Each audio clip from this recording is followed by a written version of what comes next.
Di sini teman-teman bisa lihat saat ini saya sedang tes tinta. Tapi kali ini yang saya mau bahas bukan ini. Saya akan membahas mengenai apa saja yang harus dipersiapkan untuk teman-teman yang ingin atau akan membeli printer large format, supaya nanti pada saat sudah kebeli itu langsung gaspol, langsung memang bisa jalan tanpa ada hambatan-hambatan berarti. Nah, yang pertama adalah dana. Yang pasti dananya harus cukup. Kalau saya sarankan sih untuk large format yang i3200 atau 4720 itu teman-teman setidaknya harus memiliki dana sekitar 180 juta ya. Kalau untuk XP 600 yang lebar 60 ya saya sarankan sekitar 150 juta. Tapi nanti lebih lengkapnya lagi teman-teman bisa hitung sendiri untuk dananya yang harus dipersiapkan itu berapa. Itu yang pertama, dana. Yang kedua adalah tempat ya teman-teman. Tempat dipastikan harus nyaman, ya sekitar 4x6 lah, atau 3x6 itu terlalu mepet ya. Kalau memang pengeringnya pakai conveyor, tapi kalau pengeringnya yang standar yang kecil itu 4x4 itu sudah cukup, atau 3x4 juga sudah cukup, tapi pas-pasan banget ya, nggak ada space lebih gitu. Nah, kemudian yang harus teman-teman siapin lagi adalah kapasitas listrik pastinya. Jangan sampai nanti listriknya tidak cukup dan harus repot lagi untuk masang yang baru atau kayak gimana gitu. Jadi memang teman-teman harus persiapkan yang pasti ya untuk di listriknya. Nah, untuk kemudian teman-teman harus persiapkan itu adalah ini nih.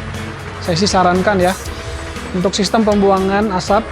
Sistem pembuangan asap ini harus dipersiapkan. Jangan sampai nanti saat teman-teman sudah mulai ini tidak dipertimbangkan dan akhirnya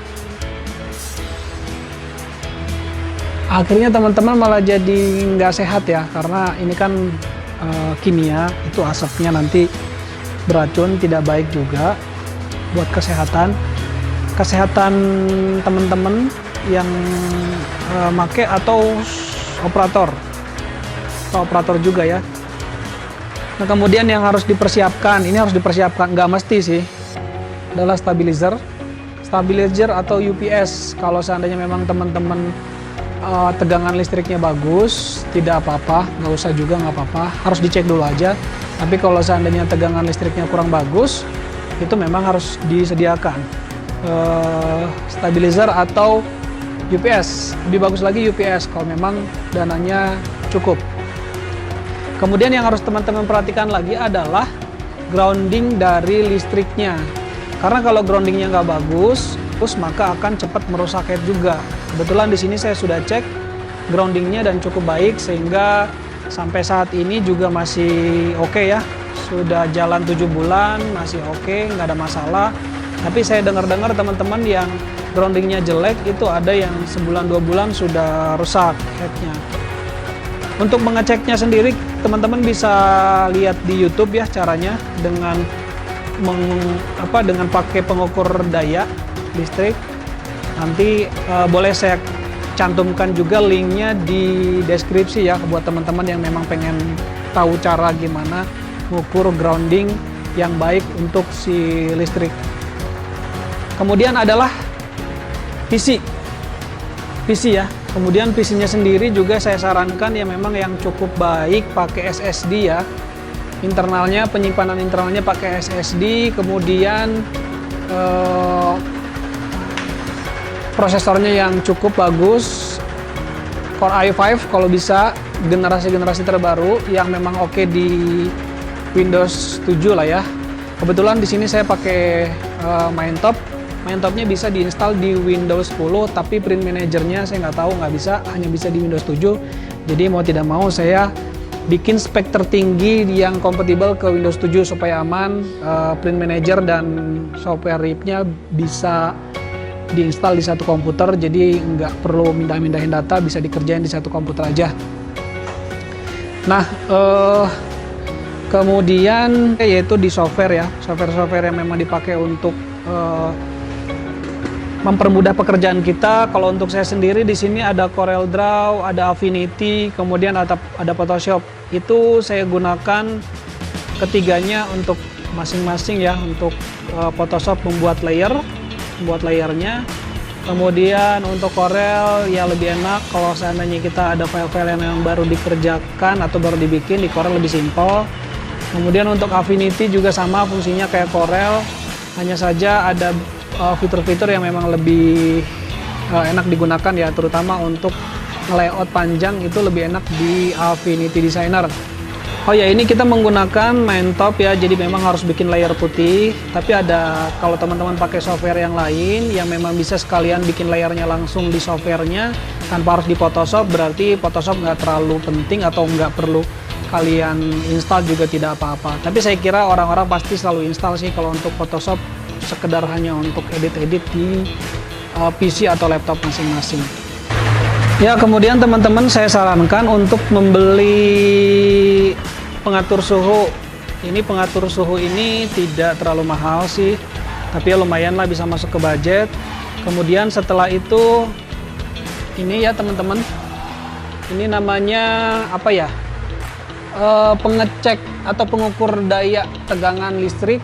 Itu juga saya beli. Tujuannya apa? Tujuannya supaya saya tahu kapan menggunakan itu stabilizer, kapan tidak menggunakan stabilizer ya, karena supaya kalau memang seandainya dayanya lagi bagus nih 229 kelihatan, saya tidak perlu nyalakan itu karena supaya stabilizernya tidak bekerja dengan keras.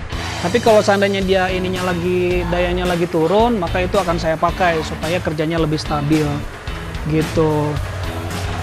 Ya, kemudian teman-teman saya sarankan untuk teman-teman yang membeli sekalian sepaket dengan cadangan-cadangannya ya, seperti ini. Damper saya beli 4. Oke, kemudian beli damper juga yang untuk white-nya 4. Kemudian saya beli wiper cadangan ya. Kemudian saya juga beli ini selang ya, selang ini untuk cadangan. Masalah printer ini misteri ya, kadang-kadang tiba-tiba lagi nyetak, lagi asik-asik, tiba-tiba langsung error dan lain-lain. Jadi memang perlu untuk cadangan, apalagi kalau kita lagi orderan banyak terus error, itu pusing, sakit hati dan lain-lain ya.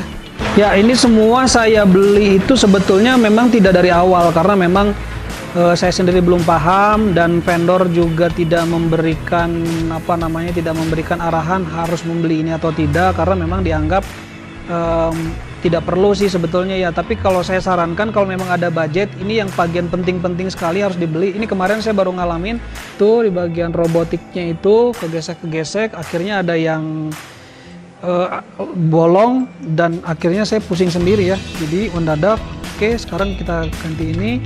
Kemudian damper juga sama. Kemarin itu ada satu yang saat saya sedot itu saya nyedotnya nggak bener, akhirnya patah di ujungnya.